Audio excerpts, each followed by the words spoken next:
friends, I trust this third video reaches you well. My name is Jaco Hamman, and in the past weeks I've reminded you that you are topsoil, but also that you are a very complex being, and that we have to protect our topsoil status, and that we have to pay attention to the complexity of who we are. In this brief video, I want to make you mindful of 4 areas of life that we have to keep in balance. The 4 areas I call the 4 Ps. Wisdom around the 4 Ps of life in Jesus's words in Luke 4, where Jesus quotes Isaiah, and he says that the Spirit of the Lord is upon me because the Lord has anointed me. He has sent me to preach good news to the poor, to proclaim release to the prisoners, and recovery of sight for the blind.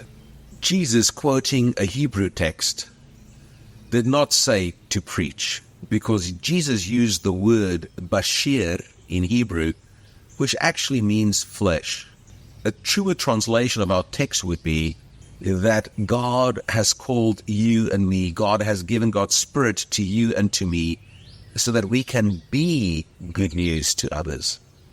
We enflesh the good news.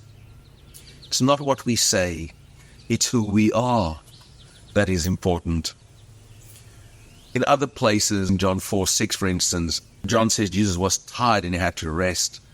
I think the tiredness was probably due to walking, or maybe riding a donkey, but it was also because people were constantly around Jesus.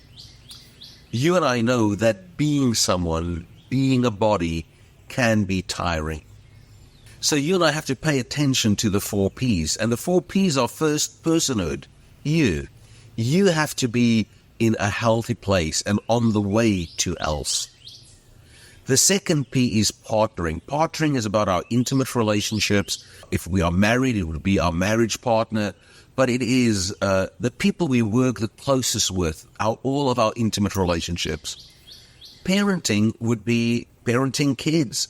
And it might be our own kids, biological kids, it might be adopted kids, it might be even somebody else's kid, but it's engaging the younger generation. That's what parenting is all about. And the 4th P is about profession or pastoral leadership. Now, the way that I've described them of personhood and partnering, parenting, and then profession, that is a hierarchy. If I'm not healthy, if I'm not in a good place, my partnerships will strain because of that. When my partnerships begin to strain, parenting goes awry, and children will act up, telling the adults that something is wrong. When you and I are not in a good place, when our partnerships are strained, the parenting is not going well, our profession will not be of excellence. So you and I have to keep a hierarchy of sorts, placing personhood first. Now, of course, I'm not saying spend more time with yourself than you spend time on your profession. That's not what I'm saying. It is a qualitative sense that you and I have to be in a good space so that we can be effective as leaders. Sometimes we're pious and we will say, oh no, I'm putting the Lord first in my life. But actually, we can only do it through our bodies, personhood. We can only do it in the partnerships we have. We can only do it in the ways we parent. We can only do it in the ways that we engage our profession. So the triune God permeates these 4 Ps of life. Now that I've made you mindful of these 4 Ps, I want to give you 3 practices that can help you find balance. And the first practice is rank yourself often.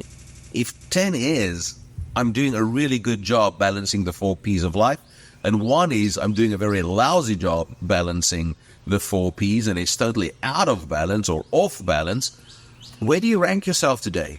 What can you do to go higher up on the scale? How will other people notice that you are actually balancing the 4 Ps of life?